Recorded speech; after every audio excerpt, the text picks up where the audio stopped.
जय श्री कृष्णा। आप सबका वैदिक प्रेडिक्ट में स्वागत है। आज आपके सामने प्रस्तुत कर रहा हूं साप्ताहिक राशिफल 7 जुलाई से 13 जुलाई तक। और जो ग्रहों की स्थिति है इसमें ज़्यादा बदलाव तो नहीं है। एक तो चंद्र जो है अपना गोचर शुरू कर रहे हैं कर्क राशि से, और ये सप्ताह के अंत में समाप्त करेंगे कन्या राशि में। और 13 तारीख को जो कि आखिरी दिन होगा सप्ताह का, उस दिन मंगल जो है वो पहुंच जाएंगे वृषभ राशि में। बाकी ग्रहों की स्थिति एज इट इज़ रहेगी। शनि वक्री चल रहे हैं। तो आइए देखते हैं 12 राशियों के लिए ये सप्ताह कैसा रहने वाला है। इससे पहले कि मैं शुरू करूं, आपसे रिक्वेस्ट है, अगर आपने चैनल को सब्सक्राइब नहीं किया तो कृपया सब्सक्राइब करके बेल आइकन ज़रूर दबा दें ताकि आने वाली वीडियो की नोटिफिकेशन मिल जाए। और अगर आपको वीडियो पसंद आए तो आप इसे लाइक करिए, शेयर करिए ताकि दूसरे भी इसका लाभ उठा सकें। साथ ही में कमेंट ज़रूर करिए। अगर आपको कोई भी उसमें कुछ कमी दिखाई देती है या कोई सुझाव देना है तो आप ज़रूर लिखिए, उसका आपको उत्तर भी मिलेगा। और इसी से हमें एक्चुअली सांत्वना प्रेरणा मिलती है कि हम आगे और अच्छा कर पाएँ। और बाकी जो लोग ज्योतिष सीखने में इंटरेस्टेड हैं वो पूरा विवरण ले सकते हैं नीचे दिए गए नंबर पर संपर्क करके। तो आइए शुरू करते हैं। सबसे पहले बात करेंगे मेष राशि की। मेष राशि में मंगल गोचर कर रहे हैं और ये सप्ताह के अंत में जो है ये जाएंगे वृषभ राशि में। तब तक आपके लिए बहुत अच्छी स्थिति है, रोचक योग बना हुआ है और बहुत ही ऊर्जावान रहेंगे। काफ़ी तेज़ी रहेगी आपके कामों में। बस सिर्फ एक ही बात का ध्यान रखना है, अपना क्रोध नहीं करना किसी के साथ। बाकी आपके लिए बहुत ही अच्छा है। धन के मामले में, काम के मामले में, परिवार में भी बहुत अच्छा समय रहेगा। और जो लोग शिक्षा के क्षेत्र में बच्चे हैं आपके, वो भी कुछ अच्छा ही करके दिखाएंगे। तो ओवरऑल स्थिति आपके लिए बहुत ही अच्छी है मेष राशि वालों के लिए। वृषभ राशि की बात करें, वृषभ राशि में गुरु बैठे हुए हैं और ये 8वें और 11वें घर के स्वामी हैं। तो जब 8वें घर के स्वामी आपकी राशि पर बैठे हों तो थोड़ी बहुत कहीं ना कहीं परेशानियां आ सकती हैं। हालांकि एक नेचुरल बेनिफिक प्लैनेट है, लेकिन आपकी कुंडली के लिए नेचुरल एक फंक्शनल मैलेफिक हो जाते हैं। तो इस तरीके से कुछ मिले जुले परिणाम देते हैं ये। खासकर कह रहा हूँ स्वास्थ्य का ज़रूर ध्यान रखिए। और बाकी जहाँ तक ऊर्जा की बात है तो महीने के एंड में मंगल यहाँ पे आ जाएंगे। सप्ताह के एंड में 13 तारीख को यहाँ पर होंगे, तो तब आपके लिए थोड़ा सा और ऊर्जा मिलेगी। आपके पार्टनर भी आपके काफ़ी अग्रसर होंगे। तो उस वक़्त आप अगले हफ्ते बात करेंगे इसके ऊपर। वैसे अभी तक के लिए बस इतना ही कहूँगा कि आपके बाकी चीज़ें सब ठीक रहेंगी। आपको स्वास्थ्य का ध्यान रखना है। धन के मामले में देखा जाए तो धन भाव के स्वामी हैं आपके बुध, और बुध बैठे हुए हैं 3रे घर में, यानी थोड़ा आपको मेहनत करनी पड़ेगी धन कमाने के लिए। तो इन सब चीज़ों का आपको ध्यान रखना पड़ेगा। हालांकि कम्युनिकेशन में आपकी अच्छी रहेगी और ओवरऑल कामकाज की स्थिति भी काफ़ी अच्छी है। अब बात करें मिथुन राशि की, तो मिथुन राशि के लिए बुध जो है वो 2रे घर में बैठे हैं, शुक्र भी साथ में है, चंद्र भी साथ में है। तो तीनों सौम्य ग्रह 4थे घर में 2रे घर में बैठे हैं। ये बहुत अच्छी है। आप खाने पीने में बहुत इंटरेस्टेड रहेंगे, आपकी बोली बहुत ही मीठी रहेगी और धन में भी काफ़ी वृद्धि होगी। तो ये स्थिति काफ़ी अच्छी है। ऊपर से क्या होता है कि 11वें घर में मंगल बैठे हुए हैं। कोई भी नई चीज़ शुरू करते हैं तो वो आपको काफ़ी अच्छे लाभ देती हुई आ रही है पिछले 1 जुलाई से 1 जून से। तो ये एक बहुत अच्छी स्थिति बनी हुई है। कामकाज के घर के स्वामी गुरु हैं और गुरु बैठे हुए हैं द्वादश भाव में। कामकाज के क्षेत्र में ज़रूर कुछ ना कुछ बदलाव आया होगा। जब भी 10th हाउस के लॉर्ड 12वें घर में जाते हैं तो कामकाज में बदलाव ज़रूर आते हैं। तो उसको आप अगर नहीं आया तो इस हफ्ते आएगा, क्योंकि उसको आप पॉजिटिव लेके चलिए और उसी हिसाब से अपना फ़ायदा नुकसान देखते हुए आगे बढ़िए, क्योंकि ऐसी कोई स्थिति दिखाई नहीं दे रही जिससे आपको कोई नुकसान होता हुआ नज़र आए। बाकी जहाँ तक इसकी बात है, दशम भाव में राहु बैठे हुए हैं। राहु जो है आपके आकांक्षाओं को काफ़ी बढ़ाते हैं और आप काफ़ी डिप्लोमेटिकली आगे बढ़ते हुए नज़र आएंगे। इसके अलावा शनि देव जो हैं वो बैठे हुए हैं आपके नवम भाव में, वक्री हैं। तो नवम भाव के स्वामी शनि है, 8वें घर के भी स्वामी है, तो ये 8वें घर के भी परिणाम देंगे। तो 8वां घर क्योंकि मकर राशि है, थोड़ा बहुत कहीं ना कहीं हो सकता है रुकावटें भी पैदा करें, तो मिश्रित परिणाम देंगे शनिदेव। तो ओवरऑल स्थिति ये है आपके सामने। बाकी वैसे बहुत अच्छी स्थिति है, उसमें कोई परेशानी नहीं दिख रही है। इसके अलावा बात करेंगे कर्क राशि की। कर्क राशि में चंद्र बैठे हुए हैं स्वामी यहीं पर, जो इस हफ्ता गोचर शुरू कर रहे हैं, उसके बाद दूसरे घर में जाएंगे। तो ओवरऑल स्थिति चंद्र की बहुत अच्छी है, तो आपका मानसिक संतुलन भी काफ़ी अच्छा रहेगा। साथ में बुध और शुक्र भी बैठे हैं, जो आपकी पर्सनैलिटी को काफ़ी अच्छा निखार दे रहे हैं। बुध क्योंकि 12वें घर के स्वामी हैं, थोड़ा व्यय वगैरह ज़्यादा हो सकता है, खर्चे अधिक हो सकते हैं।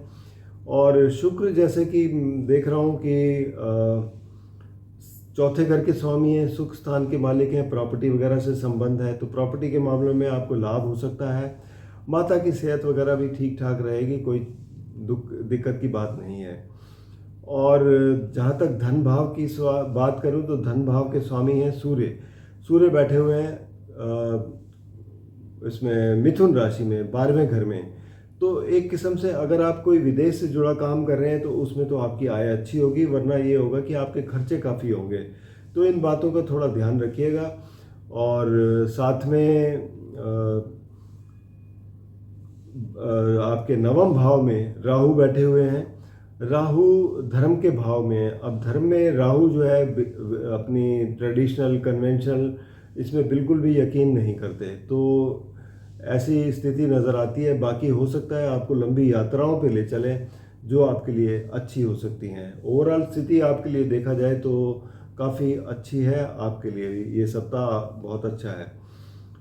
हाँ, शनि देव की ढैया ज़रूर चल रही है और शनि वक्री भी है 8वें घर में और सप्तम भाव के भी स्वामी हैं। बेसिकली आपके लिए शनि देव जो हैं वो एक किस्म से एक मेलेफिक ग्रह हैं, तो आपको थोड़ा सा यहाँ पर ध्यान रखना है अपने रिश्तों को लेकर और पार्टनरशिप वगैरह को लेकर, उसमें समन्वय बना के चलें। नई पार्टनरशिप में ना एंटर हों फिलहाल के लिए, तो ये आपके लिए अच्छा रहेगा। सिंह राशि की बात करें तो सिंह राशि के स्वामी सूर्य हैं। सूर्य 11वें घर में बैठे हैं, लाभ स्थान में हैं, बहुत अच्छी स्थिति है। स्वास्थ्य भी अच्छा रहेगा, नेटवर्किंग भी अच्छी रहेगी और लाभ भी बहुत अच्छा मिलता रहेगा। इसके अलावा जो देखें आपके चौथे घर द्वादश भाव में जो कर्क राशि है वहाँ पर बैठे हुए हैं चंद्र, बुध और शुक्र। शुक्र तो 12वें घर में अच्छे परिणाम देते हैं, लेकिन बुध की स्थिति 12वें घर में अच्छी नहीं गिनी जाती। तो कहीं ना कहीं ये क्योंकि दोनों ही आपके लिए आय भाव के और धन भाव के स्वामी हैं बुध, तो आपके आय जो होगी उसमें खर्चे भी हो जाएंगे। तो इस तरीके के कुछ परिणाम आपको देखने को मिलेंगे। और शुक्र भी 12वें घर में बैठे हैं, तो आप लेजर आइटम पे ज़्यादा खर्चा कर सकते हैं, तो ऐसी स्थिति दिखाते हैं। बाकी जहाँ तक बात है एकादश भाव की, तो एकादश भाव में जैसे कि मिथुन राशि है और यहाँ पर सूर्य बैठे हुए हैं जो आपको काफ़ी अच्छा लाभ दे रहे हैं। कार्यक्षेत्र की बात करें तो कार्यक्षेत्र के यहाँ पर शुक्र स्वामी हैं। शुक्र 12वें घर में बैठे हैं, तो जैसे मैंने बताया कार्यक्षेत्र के स्वामी जब भी 12वें घर में होते हैं तो कोई ना कोई बदलाव लेके आते हैं। काम करने की शैली में बदलाव हो सकता है, आपका प्रोफाइल चेंज हो सकता है, तो इस तरीके के कुछ परिणाम देखने को मिलते हैं। आपकी ट्रांसफ़र भी हो सकती है। और 8वें घर में बैठे हैं राहु, तो आपके राहु जो है अचानक रिजल्ट देने वाले हैं और 8वां घर भी कुछ ऐसा ही है। अगर आप रिसर्च वगैरह में हैं या ऑकल्ट या एस्ट्रोलॉजी में हैं तो उसमें आपको काफ़ी लाभकारी सिद्ध होगा। अदरवाइज इन्वेस्टमेंट वगैरह करते हैं तो उसमें आपको थोड़ा ज़्यादा सतर्क रहना पड़ेगा, अपनी वैल्यूएबल चीज़ों का ध्यान रखें। सप्तम भाव में शनि वक्री चल रहे हैं अपनी राशि में, तो ये जो है आपके पार्टनरशिप के लिए थोड़ा सा कहीं ना कहीं मनमुटाव आ सकता है, उसको थोड़ा सा अब ध्यानपूर्वक देखें तो आपके लिए काफ़ी अच्छा रहेगा। बाकी परिस्थितियां आपके लिए ठीक ठाक हैं। अब बात करेंगे कन्या राशि। तो कन्या राशि के स्वामी हैं बुध, और बुध बैठे हुए हैं 11वें घर में शुक्र और चंद्र के साथ। तो आपके लिए जो लाभ की स्थिति है वो काफ़ी अच्छी है, क्योंकि तीनों ग्रह जो है लाभ स्थान में बैठे हैं। चंद्र हालांकि 2 दिन बाद यहाँ से मूव कर जाएंगे, 12वें घर में आएंगे और फिर उसके बाद आपकी राशि में आएंगे। ओवरऑल स्थिति आपकी अच्छी है। सूर्य बैठे हुए हैं दशम भाव में, दशम भाव में बली होते हैं। कामकाज में आपकी काफ़ी अच्छी प्रतिष्ठा बढ़ेगी, आपका मान सम्मान बढ़ेगा, जिससे आपको इसमें कामकाज के क्षेत्र में एक अच्छी स्थिति आपको मिल सकती है। 7वें घर में राहु बैठे हुए हैं। 7वां घर पार्टनरशिप का है, और पार्टनरशिप चाहे मैरिज पार्टनरशिप हो, स्पाउस के साथ हो या बिजनेस में हो, दोनों ही एक ही बात है। तो यहाँ पर अपनी जो आकांक्षाएं हैं, जो अपनी एम्बिशंस हैं, उनको थोड़ा ग्राउंड रियलिटी देखते हुए करें, क्योंकि राहु जो है वो शनि के नक्षत्र में आ गए हैं। तो यहाँ पर आपको बहुत ही ध्यानपूर्वक देखना पड़ेगा और अपनी पार्टनरशिप को अपने समन्वय बना के चलें, उसके हिसाब से आपके लिए अच्छा रहेगा। पार्टनर्स के लिए थोड़ा स्वास्थ्य का भी ध्यान रखना चाहिए, क्योंकि शनि वक्री होते हैं तो स्वास्थ्य पर ज़रूर प्रतिकूल प्रभाव पड़ता है। इसके बाद देखा जाए तो आपके मंगल जो है, मंगल ग्रह वो बैठे हुए हैं आपके 8वें घर में। तो 8वें घर में मंगल बहुत बली होते हैं।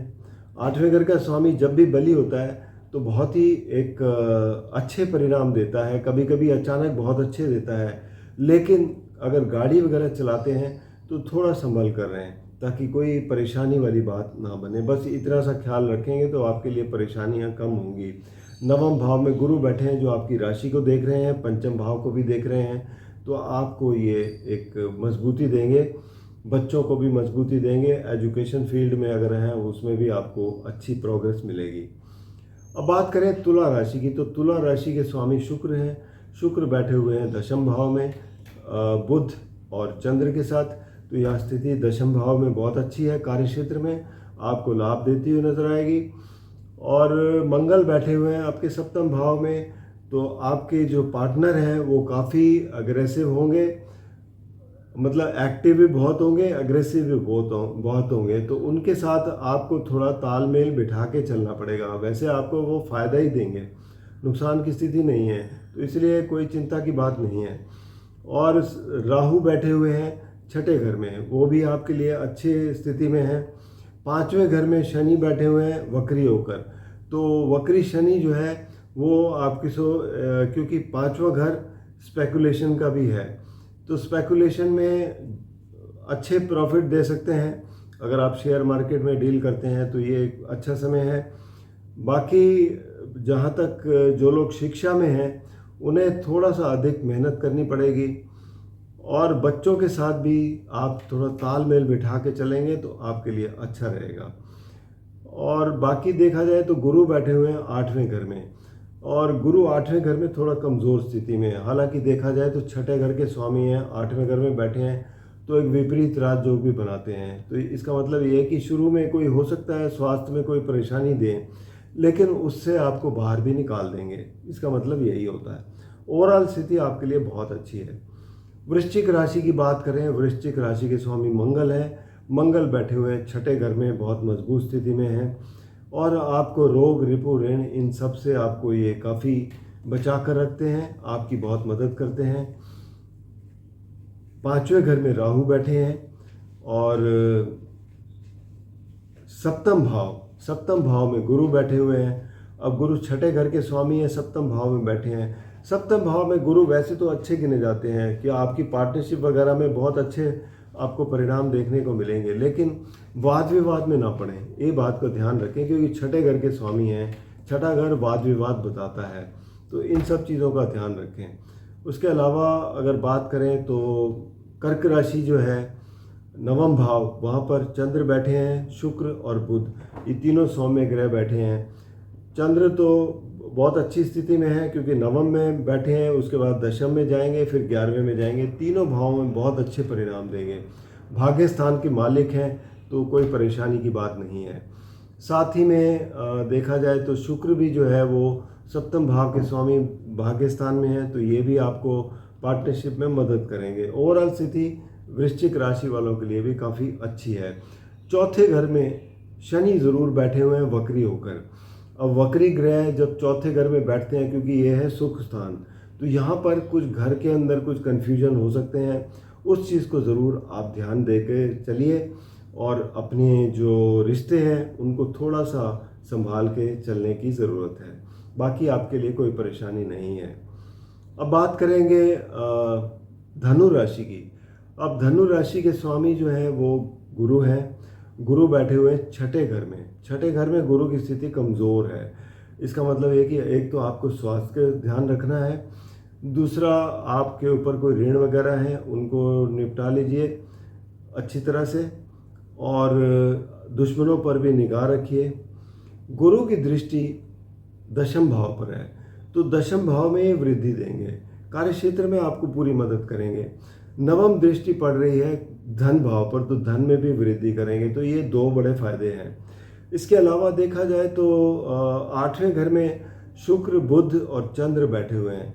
अब ये सौम्य ग्रह आठवें घर में बैठे हैं, तो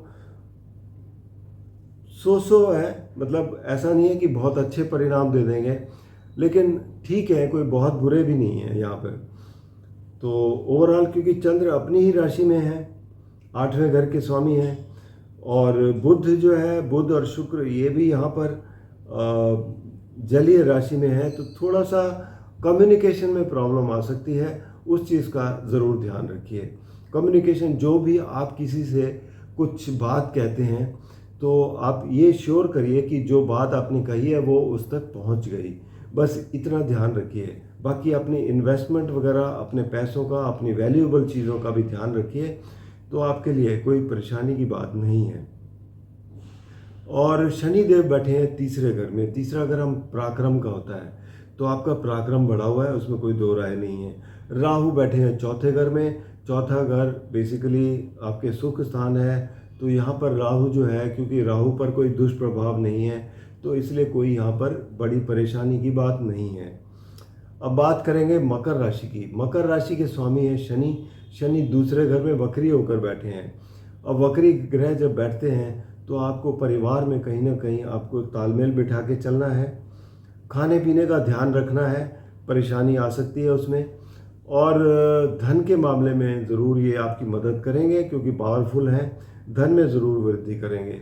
अपनी वाणी पर भी थोड़ा सा आप ध्यान दें कि जो भी आप बोलते हैं वो जो है वो सही ढंग से लोगों तक पहुँचे, बस इतना ध्यान रखिए।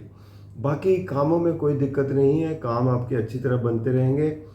और साथ में देखा जाए तो पंचम भाव में बैठे हैं, पंचम भाव में गुरु बैठे हैं। गुरु की दृष्टि भी है आपकी राशि पर, नवम भाव पर भी दृष्टि है, तो ये एक अच्छी स्थिति है।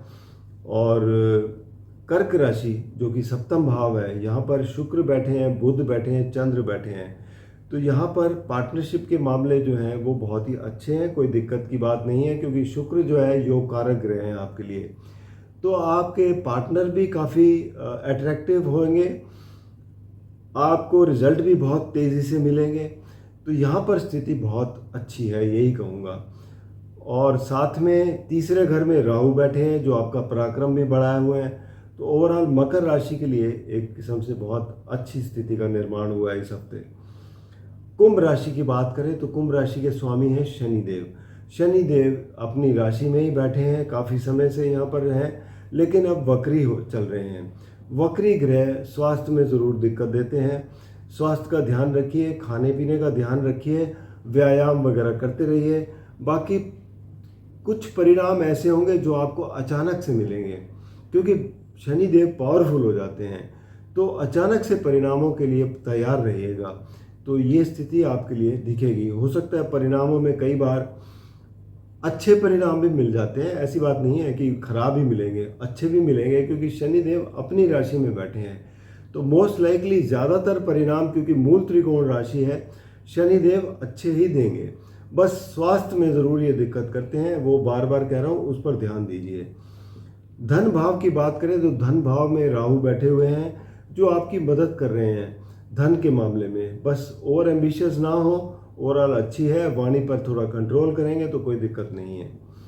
और इसके अलावा आपके गुरु जो है वो बैठे हुए हैं चौथे घर में, तो गुरु बैठे हैं चौथे घर में, तो वो भी आपके लिए बहुत अच्छा है। छठे घर में शुक्र, बुध और चंद्र बैठे हुए हैं। अब छठे घर में सौम्य ग्रह तीनों जो हैं वो उतने अच्छे नहीं गिने जाएंगे, थोड़ा कमज़ोर स्थिति है, तो अपने दुश्मनों पर नज़र रखें और अपने अगर स्वास्थ्य में कोई प्रॉब्लम है तो उस पर ज़रूर ध्यान दें, बार बार यही कह रहा हूँ। इसके अलावा और कोई परेशानी की बात नहीं है। मंगल जो है देखा जाए तो घर में भी सुख शांति बनाए रखें, लोगों के साथ प्रेम से बात करें। इसके अलावा अब बात करेंगे मंगल जो है तीसरे घर में बैठे हैं। तीसरा घर पराक्रम का होता है। पराक्रम भाव आपका जो है वो काफ़ी अच्छा होगा, बहुत ही प्रबल होगा, तो जो आपको काफ़ी आपके कामों में मदद देगा। तो ये स्थिति आपके लिए बहुत अच्छी है। अब मीन राशि की बात करेंगे। मीन राशि में राहु बैठे हुए हैं और एक तरफ मंगल बैठे हैं, दूसरी तरफ शनि बैठे हैं, तो एक किस्म से ये पापकर्त्री योग बनता है।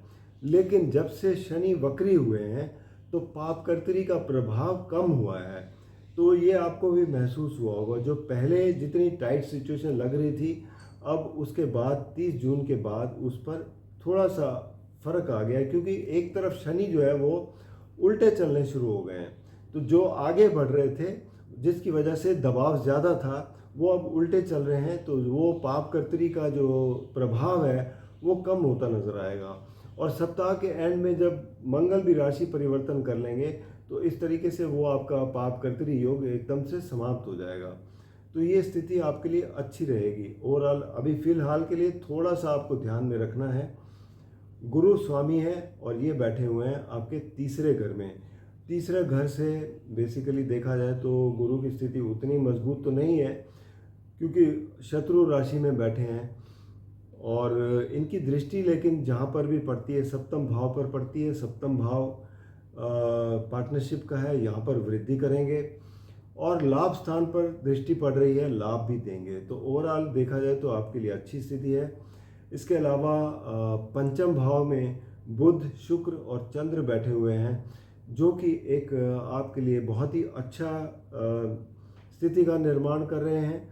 क्रिएटिव फील्ड में अगर है तो उसमें आपको बहुत अच्छे मदद मिलेगी।